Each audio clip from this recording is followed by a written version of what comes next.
Hi, everyone. Welcome to another exciting edition of Words, Images, and Worlds. On this episode, delighted to be talking with author and creator Cliff Galbraith. Cliff, thank you for jumping in, joining, and talking with me for a few minutes. Well, hi everybody, and how you Yes, doing, Jason? Glad to finally made it onto your show. We've tried this a few times, you've and for a had some variety, exciting adventures, yeah, yeah. I've had yeah. Let's put it that way. And you brought wonderful books with you. It looks like all sorts of books going on back there. I'm a big book guy. Yeah, People like to collect. I understand they like to collect comics even. they do. They do. That's what I understand. I Uh, am honestly more of a reader than collector, but mhm. that does make its way and overlap a little bit sometimes too. Yeah, I like. I've always enjoyed books, and at some point when I moved into this house, one of the first things I did was I commissioned a carpenter to put in a nice bookcase. So Love here we it. are. Love it. Love it. Good choice. Well, folks out there probably would know you best for a series, a couple of books that you've done. I'm a high school English teacher, so I think I can say this word, rat bastard. I think I could say that. That Uh, is correct. Yep. As well as Unbearable being one of those other books of yours that's out there around in the Book I world. worked on with my wife was a much more humor than Rat Bastard had its share of humor, but Unbearable was almost like a sitcom Hmm. in a comic. Yeah. Um, how did you know? Oh, well, and I should also mention you've worked in and worked adjacent to the world of animation as well. Yeah. Yep. So curious about that tie to storytelling and how you knew that this was something that you wanted to do. Oh wow. My earliest recollections are of drawings and making stories. Oh. Uh, it was a form of escape. Uh, Not unlike a lot of kids that just want to draw and be left alone, Hmm. Hmm. and explore uh, some sort of universe in their own mind, I suppose. Yeah. Uh, Curious about how you decided on the kind of story that you wanted to tell, particularly thinking about Rat Bastard, but you could mention Unbearable there or any particular work that you'd like to bring Uh, up. well, Rat Bastard was as a result of creating a really uh, popular licensed property that was more or less a glorified Hallmark card, the way I Mm, like to put it now. I not to disparage my own creation or those that helped me work on it, but it was a little one-dimensional. It did generate quite a bit of cash flow mhm. and got me in the door to a lot of places. I have a few things here. Uh, some people will remember these. Here's a Yes. Pizzasaurus Hmm. coffee mug, Hmm. Hmm. and here's a tin with Golfosaurus on it. Yes, And yes. there was many products made with those, and it was as Bill Murray once said, it was a gravy train with biscuit wheels. Well, that It is a was, good thing. That is a and I good thing. was I was a mere 28 years old when I created them. I had a screen printing company that I did T-shirts, and I want to say I stumbled on to this. I was sketching one day and created it on a Saturday, and it wasn't anything planned. A lot of things that you see, whether it be television shows, movies, comics, these are things that are created that are given a lot of thought. Hmm. Hmm. And even Rat Bastard, I spent a lot of time coming up with that character and developing the character and deciding what the character would do, what he'd say. When I create the sources, it just happened, and my life was forever changed. 1 in 12 Americans at one point around 1990 owned something. And that's on average. That's not every American, but 1 in 12 Americans owned something with my drawing on it. Wow. It was, yeah, when I look at it that way, it's pretty amazing because it's a generational thing. There's a lot of people who don't have any idea that I did this. Hmm. And Hmm. it's not what I want on my tombstone anyway. And so after several years, oh, about 4 or 5 years of drawing dinosaurs over and over and over again, I really wanted to do something. I don't want to say substantive because I'm still doing a humor comic, but something with a little more bite to it. Hmm. I was influenced. Rat Bastard really is. People say, it's very Blade Runner-esque. To me, it's always been very Judge Dredd. Oh yeah. Dredd Hmm. Dredd was futuristic sci-fi, dystopia. It was in a mega city. Rat Bastard takes place in the Manhattan Empire, Hmm. so the bones built on the bones of New York City, and it has certain bits of humor in it that are not unlike uh, the humor that was found in the early Judge Dredd books, Hmm. Hmm. which I absolutely loved. And so between that and seeing RoboCop Yeah. and a few other influences, it all came together and created this, uh, I guess, original piece. Yeah. Yeah. Now you mentioned you have an interesting connection to RoboCop, if you'd like to mention that on the Oh, well, show that as was the well. funny thing about Rat Bastard. One of the influence of Rat Bastard. I had no idea who created it or how it came about. I believe it was Paul Verhoeven that directed the film. Hmm. Hmm. Um, but I got a call one day in 1999. Let's see, September or October of 1999, from a gentleman who claimed to be, I verified that it was the creator of RoboCop. It was Ed Newmeyer Hmm. on the phone, and he said, "Cliff," he says, "I have your comic in front of me, and I have a development deal with Ron Howard's Imagine Television, and we'd like to make a TV series of Rat Bastard." Yeah. Uh, Nice. Nice. and I was after the Sources were supposed to be a TV show 10 years prior Hmm. on ABC when they still had children's television on Saturday morning. And it was actually scheduled. And then at the last minute, the production company that we were with, Nelvana, Hmm. they got the rights to Beetlejuice and they dumped us. Ah. They didn't even try to put us on another channel or another time slot or maybe something for the next season. They just dropped us like a hot potato. Mm. And it was like I said, I was young. I was still in my 20s when I created the Source. So it stung. I had no experience like that. It was like losing a beloved pet or something like that. You think you have a TV show and then you don't. Yeah. And so I always swore that I was going to find a way to get another one. I didn't write Rat Bastard to be a cartoon show, but I always felt that I would create something eventually that would wind up on air. And as it turned out, Ed Newmeyer agreed with what I'd come up with, and I thought we were a good team. Hmm. Uh, and he brought in Kelvin Altieri, who animated, who was the director of the first 30 episodes of Batman the Animated Series. Hmm. He brought in a Hmm. lot of people that worked on that show, and it was a great crew. It was fantastic. Unfortunately, it was doomed from the start because it was on a network that's no longer around. It's called UPN, which Hmm. was the United Paramount Network. And if you know what's going on today, Paramount is being sold.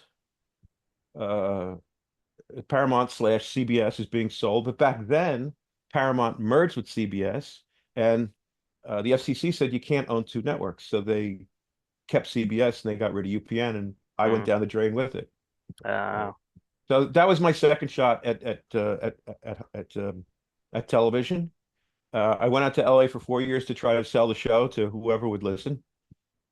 And I really didn't get anywhere until the last year I was there, and there were some people at Cartoon Network that wanted me to come in and work with them. They didn't want Rat Bastard per se, but hmm. they liked what I was saying, and they wanted to hire me. And instead, I decided to come back and take over my screen print shop. I'd had enough with Los Angeles. 4 years was enough. Yeah. Yeah. Well, what a journey. And, I've heard several people talk about sort of interacting, collaborating with movie industry, film industry, television, and it's not a deal until it's almost been done and over. And I've heard that time and time again. So it sounds like you got to ford some of those rivers. Yeah, and if you look at somebody like a Kevin Smith, who's from the same area that I'm at right now in Red Bank, New Jersey. Um, if you look at somebody like Kevin Smith, he had a show on ABC television, and it Mm, lasted 8 episodes, and they ran it out of water. yeah. Uh, so Hollywood in there, and we always think of Hollywood as this monolithic monster. You know, Hollywood did this and Hollywood said that, Hmm, and hmm. Hollywood condemned this to it's not, but it seems that way.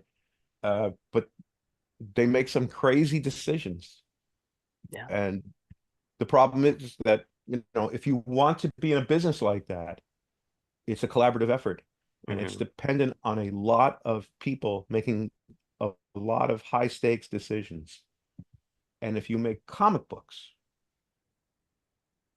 you may have a writer, an artist, you may have a writer or artist, hmm. you may have a writer, an artist, an inker, and a colorist, and an editor. That's not a lot of people to piss in the punch bowl. Right, right. Maybe you can get it right. Like you look at a band. A band is. Would you rather play with a band with 4 people or be in an orchestra with 60 people? You're dependent on a lot more people to show up every time. Yeah. Maybe it's not the best analogy, but I'd rather have a small group of people working on something that I could, uh, you know, rely upon. Hmm. That they're going to be there tomorrow. That they're gonna like what I like, or back what I'm whatever I'm selling. When you get involved with television, movies, whatever it is, Hmm. anything can happen. They can make something absolutely embarrassingly horrible based on your work, or they can make you a lot of money. So my dad always said it was a lottery ticket, Yeah. and Yeah. and that's it's to me. He said it was a lottery ticket, but to me, I think it can also be a drug. Mm. You can follow that, you can chase that.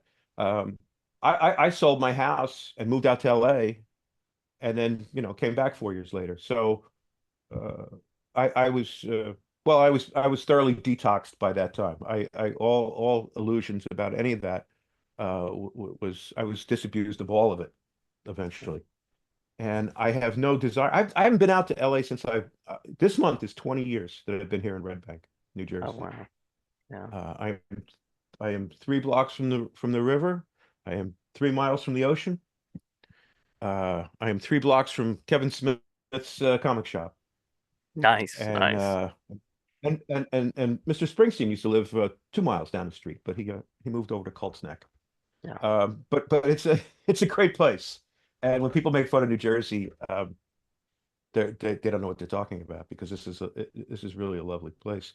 I absolutely enjoy it. And like I said, I've been here for 20 years now, and Yeah. I have not been out to Los Angeles once since. Nothing against Los Angeles. I did my time there. Yeah. Yeah. Well, you were talking about working with a small number of people on comics and Right. that close collaboration. I was going to ask about some of those things about working in comics and illustration that you do enjoy and that allow you to accomplish what you want to do creatively. So it sounds like you might have answered that in part, but anything else that you want to add on Well, one of the things that happened to me after I came back here to New Jersey, I took over my old screen printing company. My father retired, and I got the sales up 15% the first year, 10% the second year, and the third year, I got Lyme disease. And my that? father had to come out of retirement and liquidate the company for me. And I walked away with some money to live off of for a few years, but now I was well into my 40s, Mhm, and I had no idea what I was going to do. I had absolutely no idea. It was the first time in my life that I didn't have a plan. mhm, Even if it was a wild plan, I had no plan. And I went to a backyard party uh, at some point around, I would say 2009 or so, and I was talking to a friend of mine who was a comic collector, and he says, he knew I was pretty banged up from the Lyme disease, and he says, so Cliff, what are you going to do? And I says, I don't know, but I was never happier than when I was making comics. Mm, And he just looked at me and he said, then make comics. It hadn't occurred to me. It really had not occurred to me to going back to and starting again and making comics. But I mm, had a lot of friends, I had a lot of connections in comics. I knew a lot of retailers. Um, there was a place that didn't exist before I left the New York area. It was called MoCA, the Museum of Comics and Cartoon Art, which is now gone. But I wound up hanging out there a lot and getting mm, involved with MoCA, and eventually doing two MoCA fests in a row. And the first time I did it, uh, there's a picture of me at MoCA that my wife loves, and she says, "I've never seen you happier." mm, mhm. It's the first day, and someone took this picture of me, and I'm just smiling from ear to ear. And I was with my people again, and I was really, I felt like I was home. Um, Another thing that happened was I had some friends of mine who used to have a record shop, and because of Napster and downloading and everything, we all know what happened to record stores. Mhm, Most of them are mhm, gone. And this was before the big vinyl resurgence, but they were selling vinyl, and there's a there's a rock club about 15 minutes down the road from me in Asbury Park, and they called me up and they said, "Hey Cliff, we haven't seen you around. Why don't you come down to Asbury Park and hang out with us? We're doing the record fair." Okay, I'll drag myself out. And when I got in the building, the first thing I noticed was all these people going through these white boxes mm, like mhm. this, like this. Yep. So, And I turned to a friend of mine who was there and I says, "Hey, who else does that?" I don't know. He said, "Comic collectors, mhm, right? You know. mhm, mhm, Comic collectors do the same thing. White boxes, and they're going through like this." mhm, And I knew the manager, uh, Jen Hampton, and I said, "Hey, Jen, do you think how many tables you got in here?" And she says, "Oh, I don't know, 40, 45 tables." I said, "Okay." I says, "You think I could throw a little comic convention in here?" "Yeah, sure." "How much would it be?" $100. nice, 100 nice. bucks, and I was off to the races. So from there, Asbury Park Comic Con, we threw two Asbury Park Comic Cons in that building in one year, and then one the following year. And then the people that ran Convention Hall on the boardwalk, they came over and they said, "Cliff, you're ready. Come up, come see us." Awesome. And we we were, we booked people like Jim Steranko and Al Jaffe and John Holmstrom, who did the Ramones album cover. Trying to think of all the people. Herb Trimp. Mhm, mhm. Uh, and uh, and I got a call one day from Bob Camp, co-creator of the Ren and Stimpy show. Uh-huh, uh-huh. And he says, "Hey, I heard you're throwing a comic convention down there. You got a you got a spot for me?" I says, "For Bob Camp? Yeah." So he had never done a convention, nor had John Holmstrom, nor had a lot of people, because I just went after people, or I brought in people that you don't see very often at shows. Mhm. Danny Fingeroff from Marvel, he was the guy that brought me in Al Jaffe. And Al Jaffe didn't do comic conventions, and people were thrilled. They Yeah. were stoked. The problem was leading up to that, the whole coast got hit by Hurricane Sandy, Mhm, mhm. and there was talk that Convention Hall was going to get. I mean, it's an ancient building. There was talk that Convention Hall was going to get torn down. that a lot of stuff was going to get torn down, and a lot of stuff was torn down, but not in Asbury Park. We actually turned out to be the first event of the reopening post Sandy Oh wow. uh, in Asbury Park. So it was very emotional for a lot of people, a lot of Yeah. local people. We had so much local support from shopkeepers, coffee shops, comic shops, of course, from comic shops, but all Hmm. the shops had our posters, for the event, and it was just a fantastic event. There was one woman who was getting married that same day, and her and her party were all staying at the same hotel that we were. It's called the Berkeley, um, and she was having fits that all these comic book people were going to be ruining her wedding. And she was really being a real pest about it. And Hmm. it was Hmm. like, well, you don't own the boardwalk. I don't own the boardwalk. And we're just having an event here. Yeah. Yeah, but I'm having it. This is my wedding. And I was on the second floor. Um, there's an area that goes around convention hall, and there's all these windows. And I looked out the window, and there she was with her husband, and they were recreating the wedding a couple hours after they'd had the wedding with Darth Vader uh, as the priest and a bunch of stormtroopers on either side. Love it. She came around. So she was converted. She was converted. So Nice. everybody, even the lady that was griping about the wedding and the comic people, ruining her wedding. Yeah, Wow. and that was my first big convention. So now I'm running a convention, and I thought, boy, this is going to be great. I can promote my own works. I can have the biggest and best booth. Hmm. And as it turned out, the bigger the con got, the less drawing I did.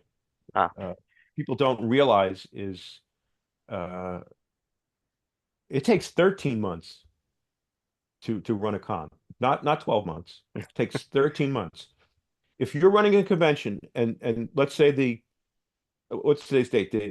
June. Today's June June the 6th, right? 6th. Uh-huh. Okay, so if I was running a convention for next year on June 6th, I would have already started planning for next year's con on May 6th. Wow. I wouldn't even start planning it the day after this year's con. I would start planning that con before I even got to this year's con. 13 months. It's quite a It's intimidating a lot. endeavor. Yeah. Well, here's another number that'll rock you on your heels. Our last convention that we had, and the for you viewers at home who were wondering whatever happened to East Coast. Oh, Asbury Park became East Coast Comic Con. If you're wondering what happened to East Coast Comic Con, uh, the pandemic, and Mm. I just didn't bring Mm. it back afterwards. But the budget for our, I guess, I believe it was a 2019 show. The expenses were $248,000, Wow. Wow. and we weren't even a big show. We're big enough, but we're not one of the bigs. So that's the kind of uh, pressure that you're under running something like that. That's the attention to detail that you have to be involved with. It's serious money. You can get in a lot of trouble really quick. And I've Yeah. seen shows come and go, and people come in as guests and not get paid. Uh, there's a lot of bad things that happen at comic conventions. And one of the things I prided myself in was when I canceled the final East Coast Comic Con, which we didn't know it was. I gave everyone, every vendor, every ticket holder, everybody got their refund. Nice. Nice. That's the way I do business. Yeah. Well, Because you. if you want to show your face again someday, Hmm. Hmm. or if you want to sleep at night, or you want to be a decent human being, I guess that's the way my family ran that's the way my dad ran his business, and I think you live longer that way. Agreed. Totally agree. And I So was so gonna say, yeah, yeah. I was just gonna say, you've certainly made your mark in comics and Uh, creating I for I had sure. I had a lot of fun running the convention. But both Jim Steranko and Howard Chaykin both told me when they saw my work at the con, there was some banners and things with some of my work. And they said, is that true? Is that your work? And I said, yeah. And both of them said almost the same thing. Why are you wasting your talent running a comic convention? And it was something that I had thought about a long time. I always thought that I was going to find the time Mhm. to get back to making comics, and then I would have a great spot at my own show. I thought that would happen, and it wasn't happening because I was putting more and more of myself into being a promoter, and I was becoming a promoter. I was Yeah. becoming a salesman. Something that when I was in screen print business, I really didn't like doing. I didn't like doing sales. And Mhm. my dad was the sales side. He was an entrepreneur, and my mother was an artist, and she taught me art. And so you put the two together, and this is what you wind up with. There you are. There you are. So, Uh, oh, yeah. go ahead. Sorry. Well, I was gonna say. So at some point, during the pandemic, I did think about those words by Howard Chaykin and Jim Steranko. Uh, I thought about them very hard, and I also thought um, there's not going to be an easy path to deciding when to do another show because if it does take 13 months, if they were to lift, the ban on public events, okay, so you got a whole more than a year to put a Yeah. show together. You've got to book flights, you've got to book talent, you got to get all that whole thing going. That to start that machine up. Hmm. And I just again, I went back to thinking about what those smart men told me. Hmm. Hmm. So I decided to work on a project that I'd been wanting to work on for a long time. It was a space opera, um, graphic novel. I had done some sketches over time and nothing I was really particularly uh, committed to. And I got myself a Cintiq and I started just banging out as much scribbles as I could, Hmm. Hmm. day in, day out. There wasn't a lot else to do during the pandemic. So I was sequestered in my house here, and I put my time to good use. But I looked at my notes day in and day out, and I said this looks like pages from a novel, which really surprised me because I felt that I had no business writing a novel. I didn't have the chops, I didn't have the education. Uh, you could say, "Wow, gee, Cliff, you've read a lot of books, right?" Yeah. Oh, I saw somebody play the cello. That doesn't mean I can play the cello either. Um, but these paragraphs look like they could add up to an actual book. And so I started studying online about how to uh, to write to write a novel. Hmm. What it takes. What tips I could find by experienced bestsellers and just it's the internet. It's all there. And about 13 months later, I don't know why 13 months is the big thing with me, but 13 months later, I had 567 pages Wow. completed. I, I I was thrilled. I was thrilled the whole time I was doing it. More than more than when I drew comics, more than when I drew anything. I could sit in front of my computer and I could type to my heart's content, and I had a vague idea of what some of the characters would do, Hmm. but I Hmm. really didn't know what they were going to do until I started typing. And it was like having my own little science fiction TV show all to myself that I controlled. And it was, when people say they get writer's block, I don't even understand what that means. Um, And when people say, "Oh, I can't sit down and write," I can't.